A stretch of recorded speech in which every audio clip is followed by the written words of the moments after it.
Hi hello నమస్తే welcome to Priya talks. అందరూ బాగున్నారండి? అందరూ బాగుండాలి, అందరూ మనం ఉండాలని కోరుకుంటూ ఈరోజు వీడియో స్టార్ట్ చేసేద్దామండి. ఈరోజు వీడియో గుత్తి దొండకాయ కూర అండి. చాలా అంటే చాలా బాగుంటుంది.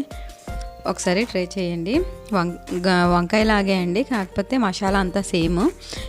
ఈ దొండకాయలు ఏం చేస్తామంటే ఒక్కొక్క దొండకాయ, పెద్ద దొండకాయలు అయితే 2 ముక్కలు కట్ చేసుకోవాలండి సగానికి. ఇంకోండి ఇలా కట్ చేసుకోవాలి. వంకాయని ఎలా అయితే మనం మధ్యలోకి 4 ముక్కలుగా కట్ చేసుకుంటామో గుత్తి వంకాయని సేమ్ అలానే ఈ దొండకాయలను కూడా కట్ చేసుకోవాలి. లేత దొండకాయలు అయితే చాలా బాగుంటుందండి కూర.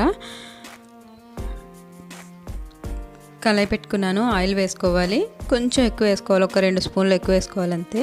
అంటే ఈ గుత్తి దొండకాయల్ని వేయించుకోవాలండి. బాగా గోల్డెన్ బ్రౌన్ కలర్ వచ్చేంత వరకు కొంచెం ఉప్పు పసుపు వేసి వేయించుకుంటే కూరలో మనకి పచ్చిగా తగలవన్నమాట. అందులో దొండకాయ కొంచెం మనం తినేప్పుడు కొంచెం పచ్చిగా అనిపిస్తుంది కదా ఎంత వేగినా సరే. కానీ అలా కాకుండా ఉండాలంటే ఇలా ఇంకోండి ఇంతే బ్రౌన్ కలర్ వచ్చేంత వరకు వేయించుకోవాలి. పూర్తిగా డీప్ ఫ్రై లాగా వేయించేసుకోవాలన్నమాట. ఇంకా పూర్తిగా దాంట్లో ఉన్న తేమంతా పోయి బాగా ఫ్రై అయిపోయేలా వేయించుకుంటే కూరలో మనం తినేప్పుడు చాలా బాగుంటుంది మొక్క. ఇందులో కొంచెం ఉప్పు పసుపు వేసి వేయించుకున్నానండి నేను. ఈ వేయించుకున్న దొండకాయల్ని అటు ఇటు టర్న్ చేసుకొని, ఒకవేళ ఎక్కడైనా వేగకపోతే అటువైపు టర్న్ చేసుకొని వేగినట్టుగా తీసుకోవాలి పక్కకి ప్లేట్లోకి.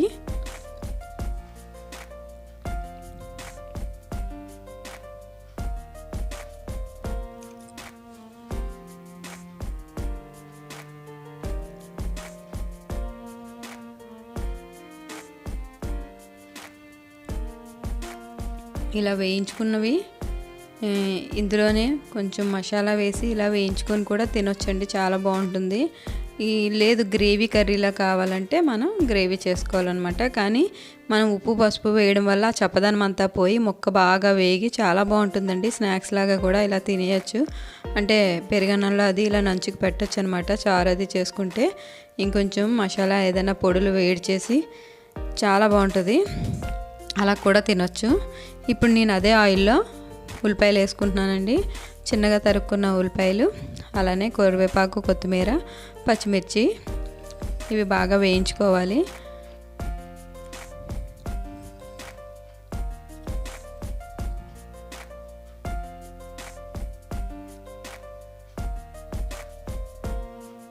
కొంచెం వేగిన తర్వాత ఇందులోనే నిన్న మనం మసాలా పట్టుకున్నాం కదండి, టమాటా అలానే ఉల్లిపాయ, జీలకర్ర, ధనియాలు, అల్లం వెల్లుల్లి అన్నీ కలిపి మసాలా ముద్దలా పట్టుకున్నాను నేను.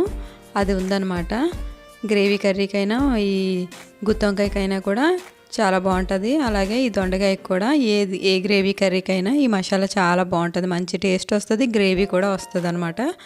ఇందులో కొంచెం పసుపు, కొంచెం ఉప్పు, 1 స్పూను కారం వేసానండి. ఇవన్నీ కొంచెం మగ్గనివ్వాలి. అందులోనే ఒక హాఫ్ బౌల్ పెరుగు అనమాట. చిన్న బౌల్తో హాఫ్ బౌల్ పెరుగు వేసుకోవాలి.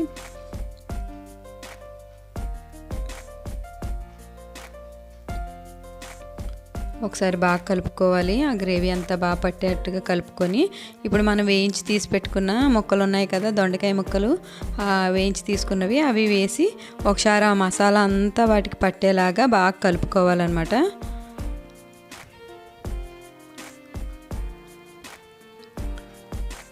ఆల్రెడీ దొండకాయలు బాగా వేగున్నాయి కాబట్టి ఈ మసాలా ఉడకడానికి ఒక హాఫ్ గ్లాస్ వాటర్ వేస్తే సరిపోతుందండి. ఎక్కువ వాటర్ అవసరం లేదు.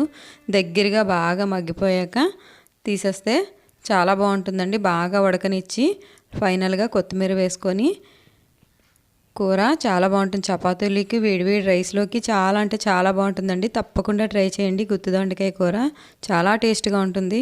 నా వీడియోస్ నచ్చితే తప్పకుండా లైక్ చేయండి, షేర్ చేయండి, సబ్స్క్రైబ్ చేసుకోండి. ఉంటానండి. Thank you.